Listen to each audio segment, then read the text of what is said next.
भक्ति पथ दर्शाय कर दूर किया अंधकार, सतनाम का दीप जगा घट में किया उजियार। बोलो जयकारा बोल मेरे श्री गुरु महाराज की जय। बोलिए सांचे दरबार की जय। श्री आनंदपुरवासी भगवान की जय। समस्त भगत जी को जय सच्चिदानंद जी।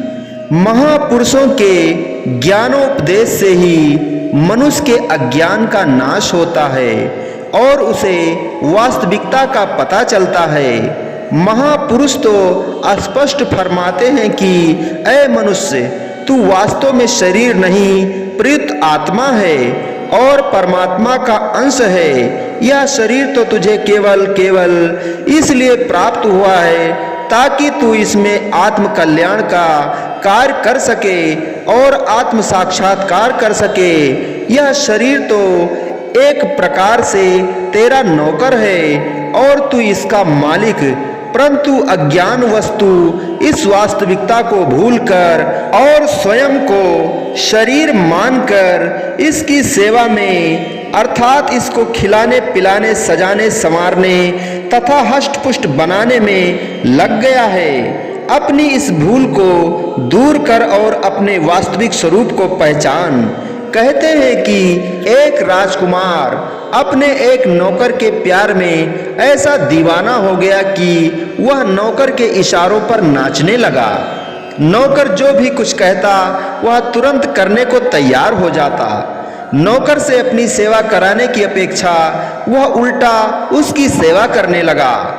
यह बात धीरे धीरे राजा तक जा पहुंची कि राजकुमार अज्ञानवश एक नौकर के मुंह में फंसकर उस नौकर की सेवा चाकरी करने लग गया है। राजा ने राजकुमार को बहुत समझाया, परंतु उस पर राजा के समझाने का तनिक भी प्रभाव न पड़ा।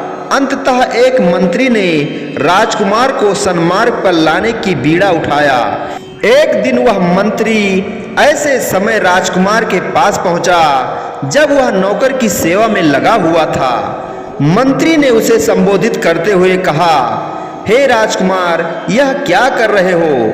राजकुमार होकर, मालिक होकर नौकर की सेवा में लगे हुए हो। अपनी श्रेष्ठता को समझो और इस नौकर से अपनी सेवा का काम लो। किंतु राजकुमार पर तो अज्ञान का आवरण चढ़ा हुआ था, इसलिए उसने उत्तर दिया, यह मुझे प्राणों से भी प्यारा है। इसमें और मुझ में कोई अंतर नहीं, हम दोनों एक जान हैं। यह सुनकर मंत्री तो पहले अवाक रह गया, परंतु फिर उसने सोचा कि इस तरह राजकुमार नहीं मानेगा, इसलिए किसी अन्य युक्ति से काम लेना चाहिए। एक दिन मंत्री राजा से परामर्श करके राजकुमार को पड़ोसी राज्य में ले गया। उस राजा ने राजकुमार का बड़ा आदर सत्कार किया।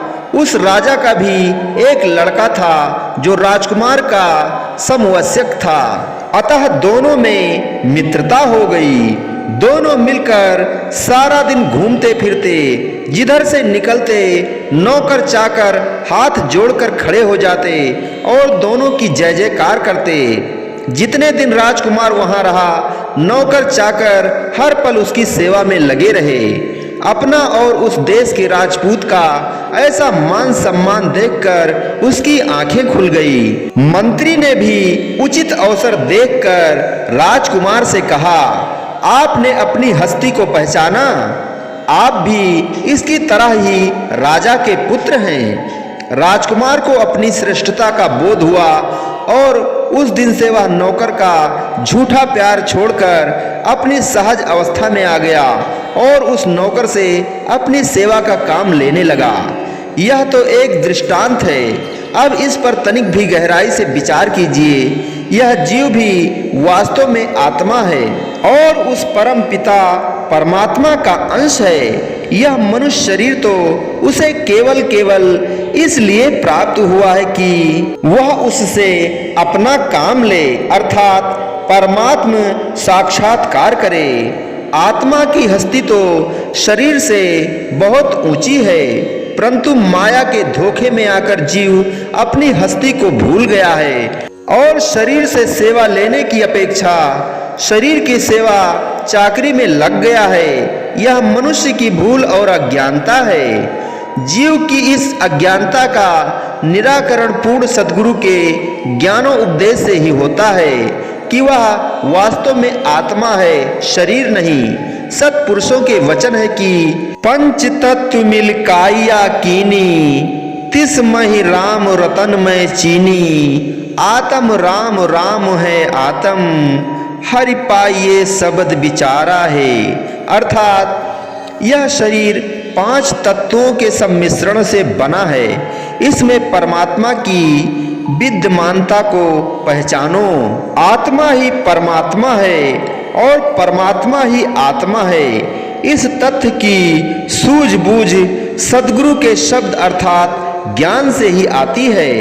महापुरुषों के ज्ञानोपदेश से जब जीव को वास्तविकता का बोध हो जाता है, तब वह अपने शरीर को शरीर न समझकर एक पृथक सत्ता मानने लग जाता है। इस प्रकार महापुरुषों की कृपा से आत्मा और अनात्मा यानी शरीर का विवेक और अपने वास्तविक स्वरूप का ज्ञान हो जाने पर मनुष्य अपने आत्म स्वरूप में स्थित हो जाता है, जो कि सच्चित और आनंद है। अपने वास्तविक स्वरूप में स्थित होते ही सभी बंधनों और दुखों से उसे छुटकारा मिल जाता है। महापुरुषों की कृपा से ही इस आत्मज्ञान की प्राप्ति होती है। महाराजा जनक को भी इस आत्मज्ञान की प्राप्ति तभी हुई जब उन्होंने समय के पूर्व महापुरुष तत्ववेत्ता महामुनि अष्टावक्र जी की शरण ग्रहण की। महाराजा जनक को उपदेश करते हुए महामुनि अष्टावक्र जी ने फरमाया, राजन, यदि आप यह निश्चय करेंगे कि देह से आप भिन्न हैं और अपने आत्म स्वरूप में विश्रांत लेंगे, अर्थात यह दृढ़ निश्चय कर लेंगे कि मैं आत्मा हूँ, तो इसी क्षण आपको सभी बंधनों से मुक्ति मिल जाएगी और जीवन मुक्त की सुखी और शांति स्थिति का आपको अनुभव होगा। इसलिए अपने मन में यह जानने की सच्ची जिज्ञासा पैदा करो कि मैं वास्तव में कौन हूँ। जिनके अंदर यह सच्ची जिज्ञासा पैदा हो चुकी है और इस सच्ची जिज्ञासा को लेकर जो पूर्ण सत्पुरुषों की शरण ग्रहण कर चुके हैं, ऐसे सौभाग्यशाली जिज्ञासु सत्पुरुषों से आत्मज्ञान की प्राप्ति करके आत्म साक्षात्कार कर लेते हैं और जीवन मुक्त की पदवी प्राप्त करके अपना लोक परलोक सुखमय बना लेते हैं। बोलो जयकारा बोल मेरे श्री गुरु महाराज की जय। बोलिए साचे दरबार की जय। श्री आनंदपुरवासी भगवान की जय। समस्त भगत जी को जय सच्चिदानंद जी।